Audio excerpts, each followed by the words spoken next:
The chamber buzzed with the usual hum of voices, papers shuffling, cameras adjusting for the perfect angle. But then, in an instant, the noise gave way to a moment no one could have scripted. The senator leaned back in his chair, adjusting his tie with that trademark smirk, confident, untouchable.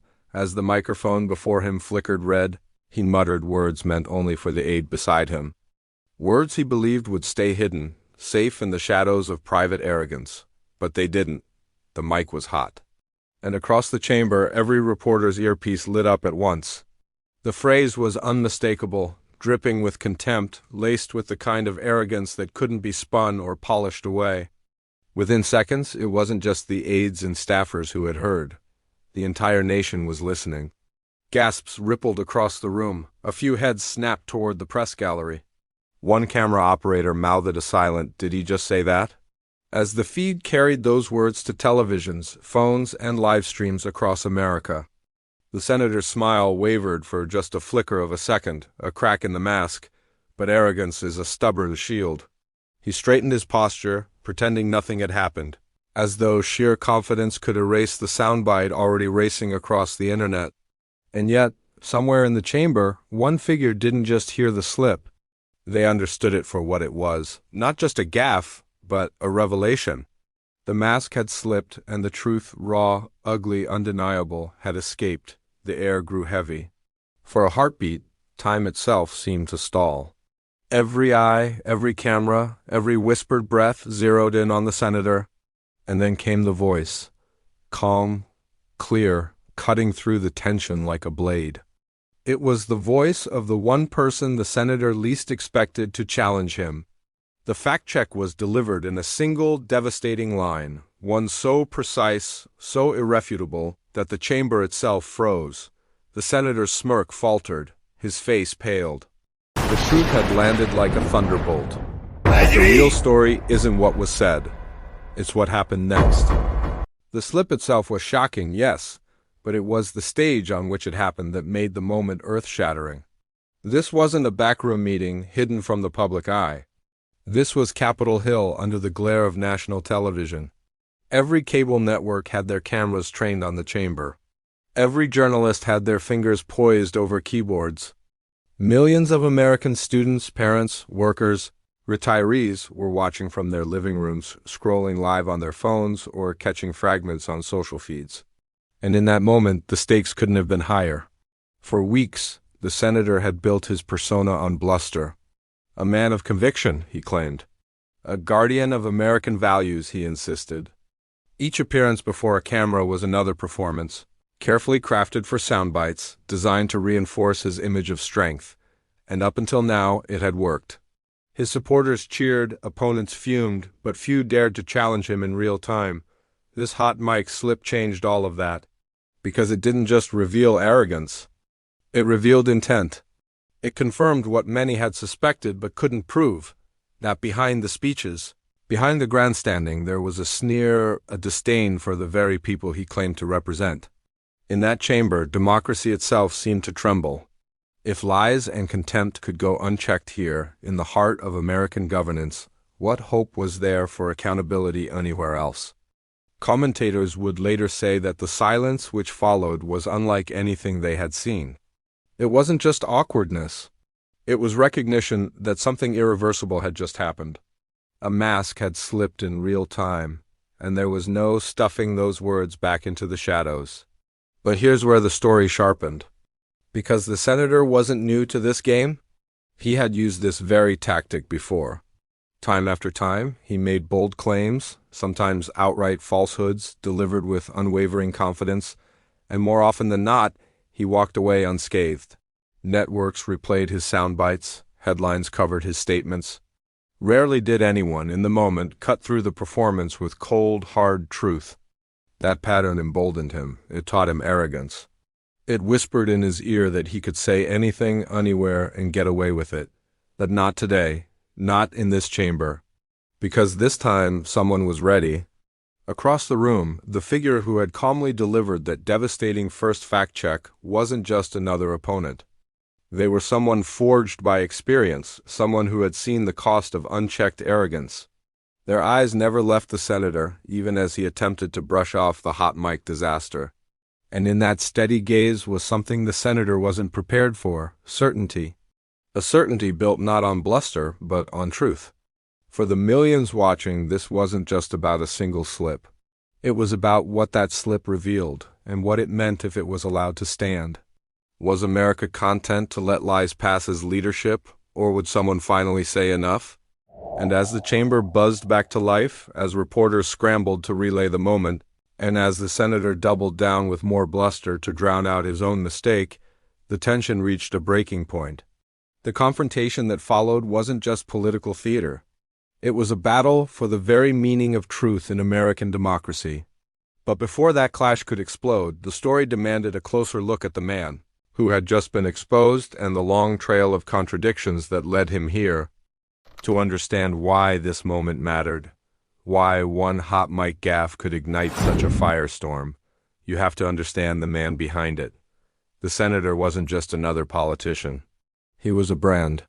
For years, he cultivated the image of a straight talker, a man who tells it like it is. That phrase became his armor, deflecting criticism, rallying his base. Each town hall, each cable news appearance was choreographed to reinforce his reputation as fearless, unapologetic, above the niceties of political correctness. To his supporters, this projected strength. To his critics, it reeked of arrogance. But arrogance, like any mask, eventually cracks. The senator's record was a study in contradictions. On the campaign trail, he promised to fight for working families, yet his voting record tilted consistently toward corporations and lobbyists. He railed against government waste, yet his own office became notorious for taxpayer-funded perks. He spoke about honoring veterans, yet repeatedly stalled or voted against bills designed to expand their care. Still, his confidence never wavered. He relied on sound bites, bluster, and sheer volume to bulldoze through inconvenient truths. Fact-checkers flagged him again and again, but each time he laughed it off, dismissing them as biased, out of touch, or irrelevant. And somehow, through sheer audacity, he skated past the consequences. That's what made him dangerous. Because when a politician discovers that arrogance can silence accountability, it becomes addictive. Each unchecked claim emboldens the next. Each unchallenged falsehood becomes a stepping stone to something bigger. The senator learned this lesson well. He wielded it like a weapon. But arrogance has an expiration date. Behind closed doors, aides whispered about his temper. Former staffers spoke of loyalty tests, of a man who demanded total obedience yet gave little in return. Colleagues in the chamber rolled their eyes at his theatrics, but often held their tongues, wary of sparking a public feud. He mistook their silence for fear. He mistook it for victory. The contradictions grew harder to hide. Speeches about integrity were undercut by leaked emails, mocking the very people he claimed to serve. Pledges of transparency were overshadowed by backroom deals exposed in investigative reports. He lived by the gamble that the next news cycle would always erase the last. And until that hot mic moment, he was right. But arrogance is blind. It convinces you that rules don't apply, that no one dares to strike back. It makes you forget that one slip, one mistake, one crack in the mask can expose everything. That's what made this confrontation inevitable. The senator's overconfidence wasn't an accident of the moment. It was the natural conclusion of years spent skating past accountability. He believed he could sneer and smirk his way through anything, because history had taught him that he could. But arrogance, unchecked, creates its own downfall. And on that day in that chamber, the downfall began in real time. The truth was no longer a whisper in backrooms or a buried line in fact-check articles. It was spoken aloud in front of cameras to his face. And for the first time, the bluster didn't erase it. For the first time, the chamber didn't move on. For the first time, he looked rattled. Viewers at home didn't just see a politician caught in a gaffe. They saw the unraveling of a persona, the slow collapse of a man who had built his career on arrogance and contradiction. And they saw something else too, the rise of the one figure who dared to call it out, who dared to pierce through the bluster with truth. Because while the senator's story was one of arrogance, the figure across from him carried a story of struggle, resilience, and dignity. And that story was about to collide head-on with his in a way that would change everything. But before the clash could erupt, America needed to know, who was this person brave enough to face him? If the senator's story was one of arrogance and bluster, the figure seated across from him represented the exact opposite. Their story was not built on privilege or entitlement, but on sacrifice, on the grit of someone who had climbed uphill every step of the way. Long before cameras captured their poised expression in that chamber, their life had been a study in resilience. Born into a family that knew hardship intimately, they grew up watching parents work double shifts, juggling rent and bills with equal parts determination and exhaustion. It was in those nights, with textbooks balanced against the hum of a late-shift job, that they learned the value of persistence. Nothing came easy, everything was earned. Unlike the senator who strutted into politics on the back of connections and inherited networks, this figure had carved their own path. College was not a given. It was a fight. Scholarships, side jobs, endless hours of study, they pushed through because they believed in the idea that service, not status, defines a person's worth. And when they entered public life, it wasn't ambition that drove them, but necessity. They had seen firsthand what happens when working families are ignored. They had watched friends denied opportunities because of their background, their accent, or the color of their skin. They had lived the sting of being underestimated, of walking into rooms where power dismissed them before they spoke a word. That sting did not weaken them, it steeled them. Their journey into politics was paved not with applause, but with skepticism. Critics scoffed, saying they weren't seasoned enough, weren't polished enough. But each debate, each community meeting, each late-night town hall proved the opposite. Their strength wasn't in theatrics, it was in truth. People saw themselves reflected in them, their struggles, their hopes, their demand for dignity. That was their armor. And it was why, when the senator smirked across the chamber, this figure did not flinch. They had faced bigger obstacles than arrogance. They had faced poverty, prejudice, and doubt, and each time they had emerged stronger. This is what made them immune to intimidation. In that chamber, the senator's bluster was nothing new. They had seen men like him before, loud voices, empty promises, inflated egos. But they also knew something the senator had never understood, that truth doesn't need volume to be heard. It only needs conviction. Their presence that day wasn't just about correcting a falsehood. It was about representing every person who had ever been dismissed, sneered at, or silenced by power. When they sat upright, calm and steady, they carried with them the weight of stories untold, of parents working 2 jobs, of immigrants chasing a dream, of children who deserved a future brighter than their circumstances, and it showed. Those watching at home felt it. The chamber itself seemed to recognize it. Even as the senator blustered and deflected, eyes shifted toward the one person who wasn't rattled, who wasn't cowed, because here was someone different. Not a performer, not a brand, but a human being forged by struggle, prepared by experience, and unafraid to stand tall when the powerful tried to sneer them down. It was only a matter of time before their story collided with the senator's arrogance. Only a matter of time before patience turned into precision, before calm transformed into a devastating strike.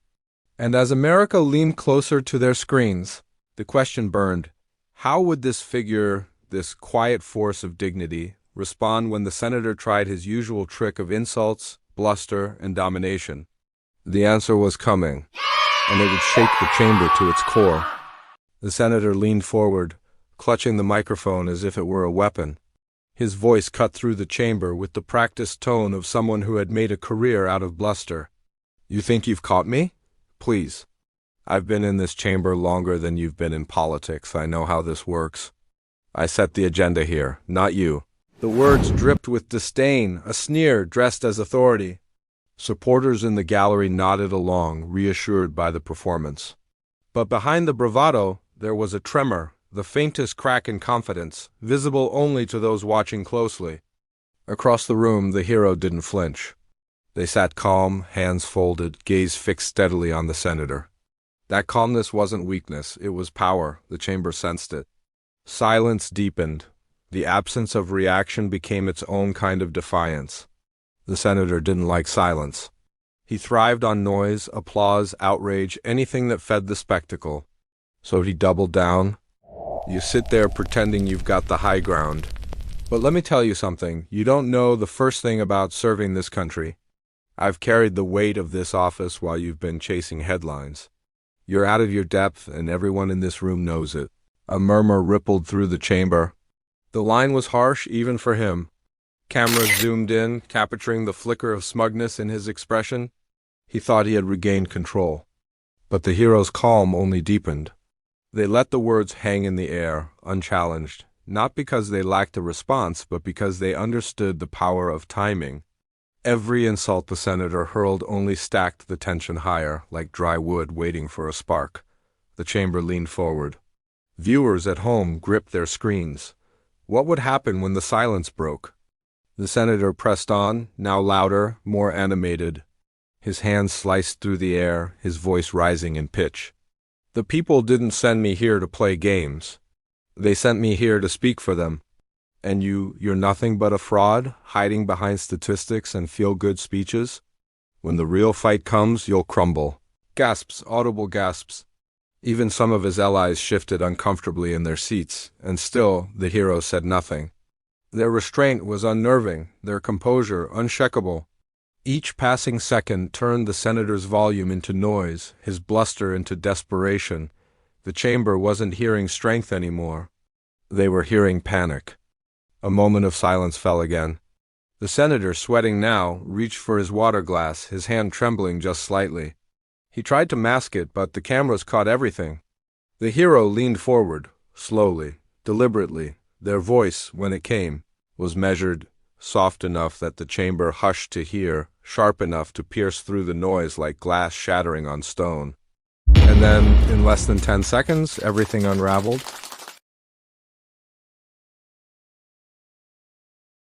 The chamber had reached a boiling point. Insults still echoed faintly like smoke hanging in the air after a fire. The senator sat back in his chair, chest puffed, convinced he had dominated the moment. But arrogance blinds, and arrogance deafens. Because while he basked in the sound of his own voice, the hero had been waiting, steady, silent, calculating. And now, with the chamber holding its breath, they struck. Their first words were calm, almost gentle.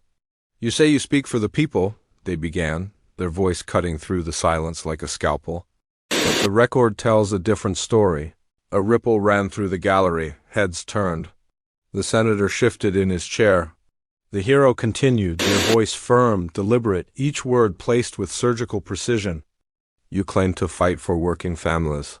Yet last year, when this chamber voted on extending health care for laid-off workers, you voted no. You claimed to defend veterans. Yet when the bill for expanded mental health services came up, you were absent. And just 2 months ago, when farmers in your own state pleaded for relief, you chose tax breaks for corporations instead." Gasps, audible gasps this time. The senator's smirk faltered. The hero paused, letting the silence do the work. Cameras zoomed in on the senator's face, capturing the flicker of unease, the twitch of his jaw, the bead of sweat forming just above his temple. "And then," the hero continued, "you tell this chamber that you carry the weight of service, that you alone set the agenda, that others, anyone who challenges you, are unworthy. But here's the truth. Service isn't about arrogance. It's about accountability. And accountability has finally caught up to you." The words landed like thunder. The chamber stirred, whispers swelling into murmurs. Reporters frantically typed notes, knowing the clip was already writing itself into tomorrow's headlines. The senator leaned forward, scrambling for his usual shield of bluster. "That's not true, you're twisting." But the hero raised a hand, silencing him without raising their voice. "No, these are your votes, your record. Facts don't need to shout. They stand on their own." It was devastating. Not just because the facts were undeniable, but because they were delivered with unshakable calm. The contrast was cinematic, one figure red-faced, sputtering, grasping for defenses that no longer held weight. The other steady, dignified, rooted in truth. The senator tried again. "You don't understand." But he was cut off, not by words this time, but by the sound of the chamber itself. Murmurs had grown into a wave. Some shook their heads in disbelief. Others scribbled furiously into notepads. A few even chuckled under their breath at the sight of a man so accustomed to control now flailing in real time. The hero leaned forward once more, delivering the final blow. You talk about strength. But true strength isn't measured by how loudly you speak. It's measured by how you stand when the truth is staring you in the face. And right now, Senator, the truth is this. You've been exposed. The words hung in the air, heavy, unmovable. The senator opened his mouth, but nothing came out. He glanced at his notes, at his aides, at the cameras. Every instinct told him to fight back, but his confidence had crumbled. His weapon, bluster, was useless against the precision of truth. And that's when the moment turned viral. The chamber seemed to hold its breath.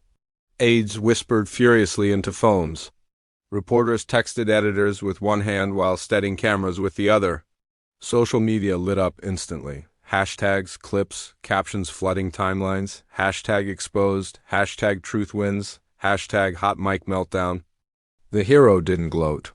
They didn't smirk or raise their voice. They simply leaned back, folded their hands, and let the silence speak louder than any insult could. Because sometimes the most powerful mic drop is the one that doesn't need theatrics. It's the one where the truth itself does the talking.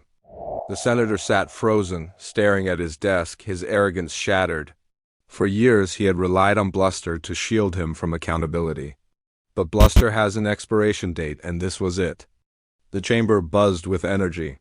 Some applauded quietly under their breath. Others exchanged knowing glances. And across the country, millions of viewers felt something stir inside them. Validation, relief. The sense that, just this once, truth had outshone arrogance in real time. But as the chamber processed the fallout, one question lingered like a storm on the horizon. What happens when a carefully built facade collapses in full public view? The answer wouldn't come in that chamber. It would come in the hours and days that followed, as the shockwaves spread across news outlets, social feeds, and living rooms across America. And those shockwaves were only just beginning.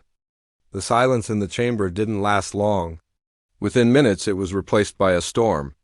Not of words shouted across the floor, but of phones buzzing, keyboards clattering, and whispers rippling like aftershocks through every corner of Capitol Hill.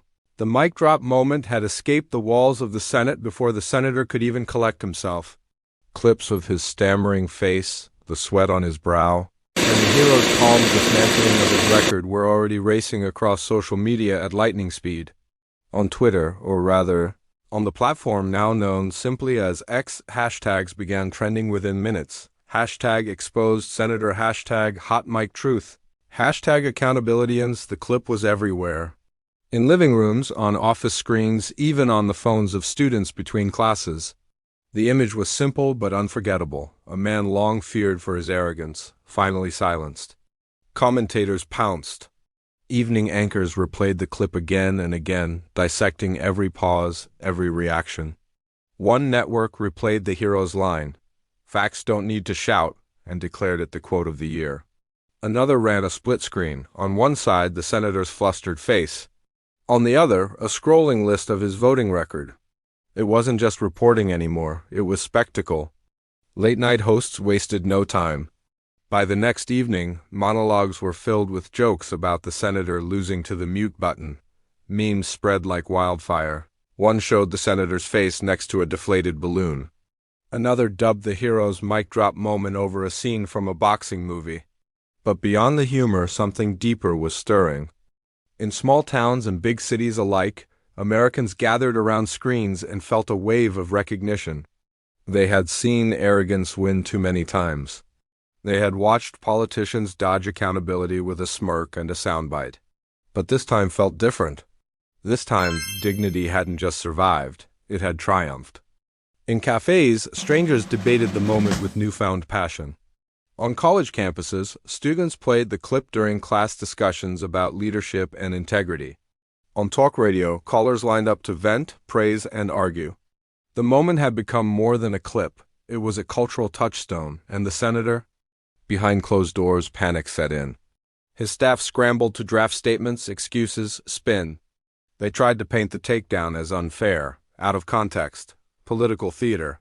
But the problem was simple: the video was the context. No amount of spin could erase what millions had already seen with their own eyes. Worse still, his opponents smelled blood. Rival politicians quoted the hero's words in campaign speeches. Advocacy groups clipped the exchange into ads. Even members of his own party, the ones who had quietly grown tired of his arrogance, began to distance themselves. "This is the beginning of the end," whispered one commentator during a late-night panel. "Not because of the votes, but because of the image. Politics is about power, but it's also about narrative. And right now, the narrative is simple. He got exposed. The ripple effect wasn't just political. It was emotional. People felt it in their bones. Social feeds overflowed with messages like, 'Finally, someone stood up to him. This is what leadership looks like.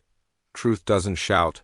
It stands.' For many, the moment wasn't about left versus right, red versus blue. It was about something larger, the yearning for accountability, for truth to cut through the noise. And while the senator sulked in damage control mode, the hero's words traveled far beyond the chamber. Their calm composure, their reliance on facts instead of bluster, resonated across divides. For once, it wasn't outrage fueling the viral fire. It was admiration. The storm built and built, reshaping the political landscape in real time. Editorials poured in. Podcasts devoted entire episodes to replaying the mic drop. Hashtags turned into headlines, and headlines turned into history. By the end of the week, one thing was clear: this wasn't just a viral clip. It was a turning point. But beneath the headlines and the humor, a deeper question began to echo across the country. If one senator's arrogance could crumble in seconds, what else, or who else, might be next? And that's when the moment shifted from a single confrontation to something much bigger, a spark. A reminder that truth, when spoken with courage, can ignite movements. The ripple had become a wave, and the wave was only growing stronger. In the days after the confrontation, when the headlines finally began to quiet and the memes gave way to reflection, a deeper meaning settled into the public consciousness. It wasn't just about one senator fumbling or one viral moment that made people laugh. It was about something far greater, the reminder that in a democracy, arrogance has limits and truth has a rhythm all its own. The hero, when asked about their stunning mic drop in interviews, didn't bask in the glory or fan the flames. Instead, they offered something far more powerful. Calmly, they reframed the event not as a personal victory, but as a testament to what happens when dignity faces down bluster. "Facts don't need to shout," they repeated. "They just need to stand." It was a line that would echo far beyond Capitol Hill. Teachers quoted it to their students. Parents repeated it to their children. Commentators etched it into their columns. The words resonated because they captured what so many had been waiting to hear: a rejection of the noise, and an affirmation of quiet, unshakable truth. And in that echo lay the true resolution.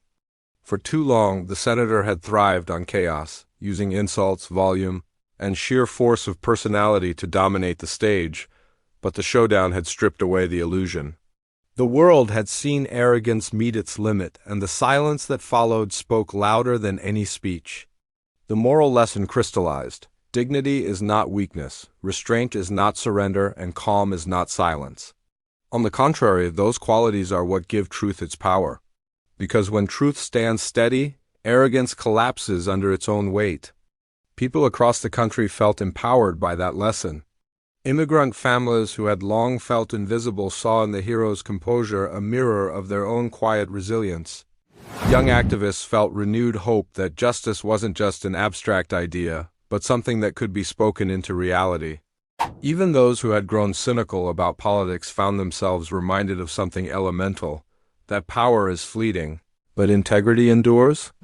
The confrontation became a parable, a story told around dinner tables and retweeted into countless feeds. Its message was simple, but piercing. Truth doesn't always roar. Sometimes it whispers. And when it does, the world still listens. The chamber that once echoed with arrogance had become the stage for something timeless, the reaffirmation that lies can travel fast, but truth, once revealed, does not retreat. And so, as the nation reflected, the resolution wasn't just political, it was cultural, it was personal. People felt, if only for a moment, that the scales could balance. that justice could pierce the fog of deception, and that one voice armed with facts and dignity could stand against the bluster of power. In that instant, America remembered, the powerful can lie, but they cannot escape the truth forever. The story was no longer just about the senator's fake claim or the hero's takedown. It was about every person watching who had ever felt small in the face of arrogance, who had ever wondered whether truth could survive in a world so saturated with noise. The answer was yes. Truth could survive. Truth could win. And with that lesson, the viral moment transcended into something else entirely. A beacon. Not of one individual's triumph, but of the enduring belief that no matter how loud the lie, dignity will always have the final word. The moment we've witnessed will be remembered not just as another headline, but as a turning point, a reminder that arrogance may dominate the stage for a while, but truth never leaves the room. The title said it all: Senator's fake claim exposed in seconds, and that's exactly what happened. In a flash, years of bluster crumbled beneath the weight of a single fact. In seconds, a career built on swagger was shaken by the unshakable force of truth. But what lingers is not the stumble. It's the reminder. The reminder that dignity still matters. That honesty is still powerful. That in a democracy, it is not volume that wins, but values. And that's why this story isn't just about one senator or one hero. It's about us, about every person watching, every person tired of deception, every person yearning for leaders who reflect their struggles, their hopes, their truths. So here's the call: don't let this moment pass as just another clip in your feed. Carry it forward. Share it, talk about it. Let it remind you, and those around you, that arrogance always has an expiration date, and that truth will always find a way. If this story resonated with you, if you felt that spark of justice, that rush of recognition, then you are part of this movement. Join us. Subscribe for more stories that reveal, that inspire, that remind us who we are. Share this video with someone who needs to hear that truth still matters. Because this isn't just about politics, it's about dignity. It's about us, and together we can make sure the truth is never silenced.